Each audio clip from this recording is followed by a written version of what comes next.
오늘 성경 말씀은 사도행전 1장 1절에서 11절 말씀 가운데 사도행전 유명한 1장 8절 말씀을 함께 합독하십니다.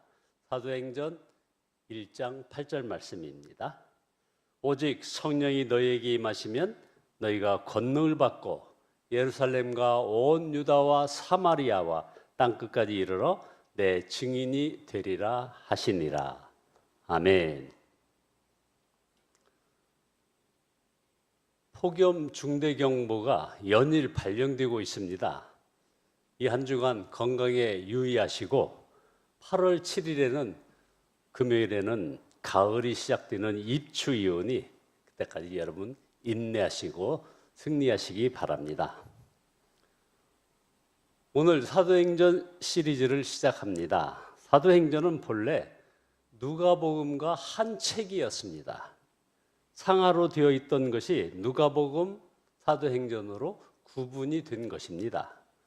사도행전도 누가복음과 같이 데오빌로라고 하는 수신자에게 쓰인 편지 형태가 되어 있습니다.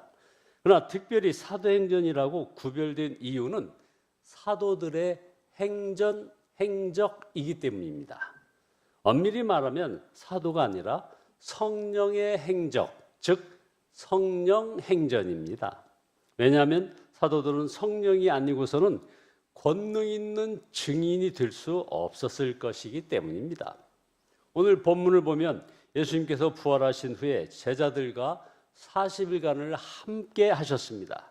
3절에 보면 40일 동안 그들에게 보이시며 하나님 나라의 일을 말씀하시니라 하셨습니다.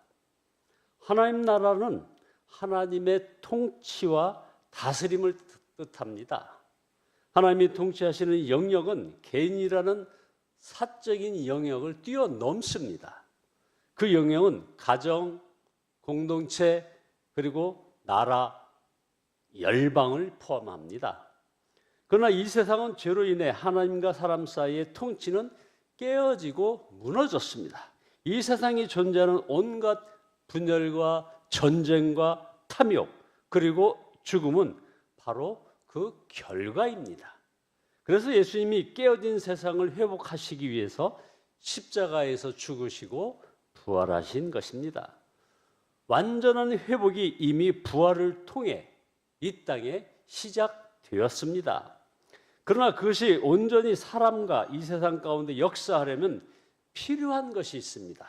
바로 성령입니다. 성령이 아니면 안 됩니다.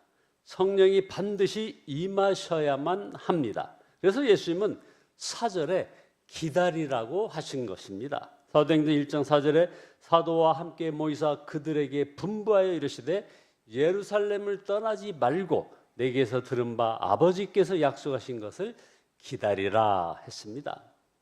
예루살렘을 떠나지 말고 내게서 들은 바 아버지께서 약속하신 것을 기다리랍니다. 지금 제자들에게 필요한 것은 더 많은 성경적 지식이나 더 많은 훈련이 아니었습니다. 지금 제자들에게 필요한 것 단 하나는 바로 성령이었습니다. 성령님이 아니고서는 진리를 알 수 없고 예수님을 알 수 없기 때문입니다.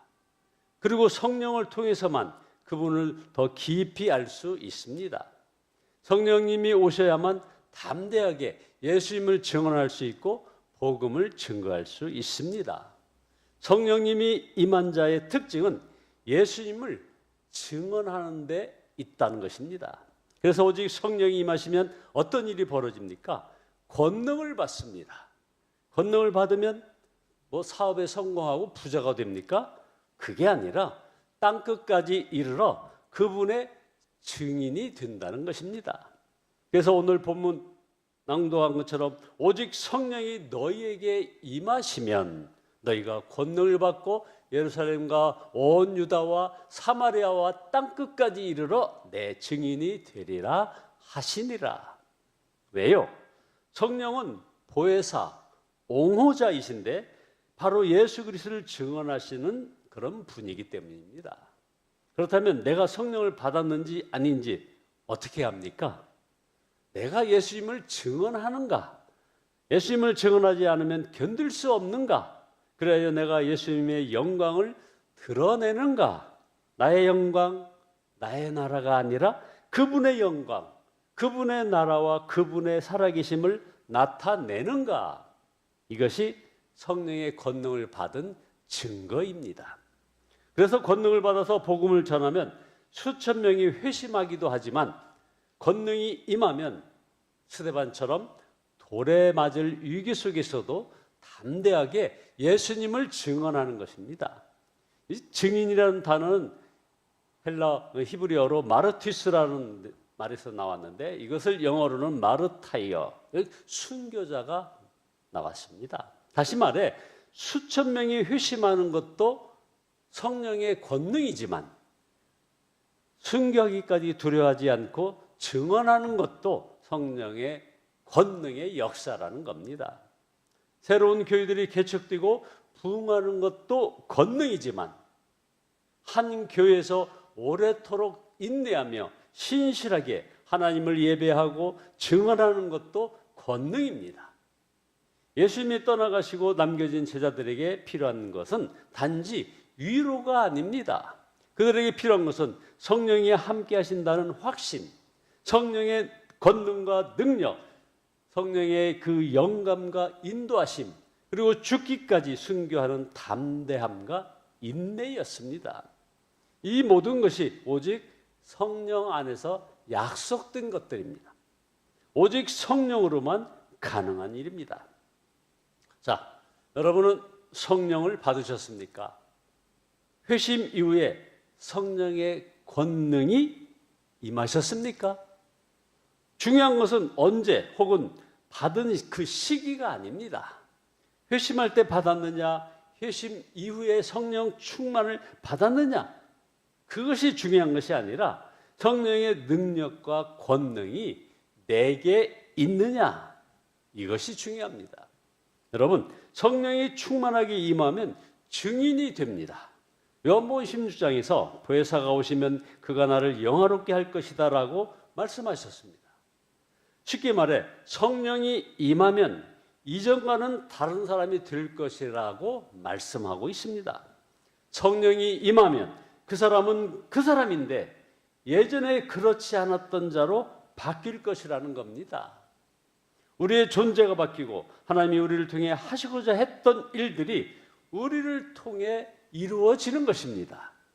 성령이 임하면 말과 능력을 통해 삶을 통해 순종함으로 예수님을 증언하는 자가 될 것입니다.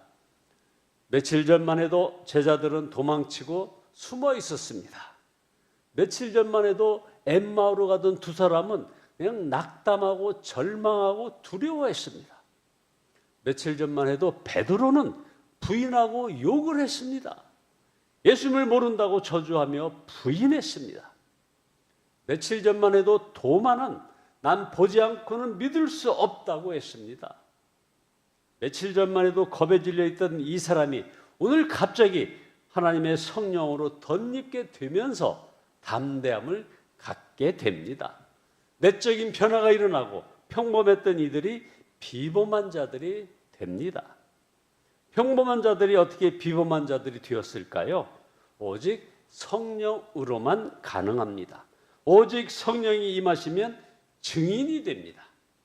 예수님과 동행하며 닮아가는 선교적 공동체, 이게 어떻게 가능한 것입니까?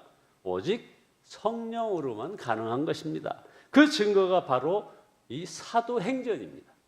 어떻게 세상에 복을 나누는 사람이 될까요? 오직 성령으로만 가능합니다. 사랑하는 여러분, 성령에 의지하시기 바랍니다. 성령 충만을 구하시기 바랍니다. 성령으로 충만하면서 이전과는 같을 수가 없습니다. 성령의 능력에 더 깊이 의지할 때 하나님은 우리 모두가 선교적 사명을 감당할 하나님의 능력을 부여하십니다. 오직 성령으로 충만하여 예수 그리스도의 증인으로 살아가시되 주님께만 영광을 올려드리는 여러분 되시기를 주님의 이름으로 축원합니다. 기도하시겠습니다. 전능하신 주님께 찬양과 경배와 영광을 올려드립니다. 아버지 하나님 회개합니다. 아버지께서 약속하신 보혜사 성령을 받지 못한 자들 위해 성령이 충만히 부어주는 그런 놀라운 은혜의 역사가 있기를 날마다 기도하지 못했음을 고백합니다. 주여 용서하시고 십자가 사랑으로, 십자가 은혜로 이 성령의 권능을 저에게 입혀주시고 능력 없는 종교의 형식만 남은 교회가 되지 않게 하시고 성령의 인도함을 따라 순종하게 하셔서 하나님의 놀라우신 치유와 회복의 역사가 계속 이어지게 은혜 내려 주시옵소서. 성령으로 인해 저희의 가정과 저희들의 모든 직장과 학교와 나라와 열방까지 예수님을 증언하고 예수님의 영광을 나타내는 담대한 증인들이 되게 인도하여 주시옵소서. 예수님의 이름으로 기도드리옵나이다. 아멘.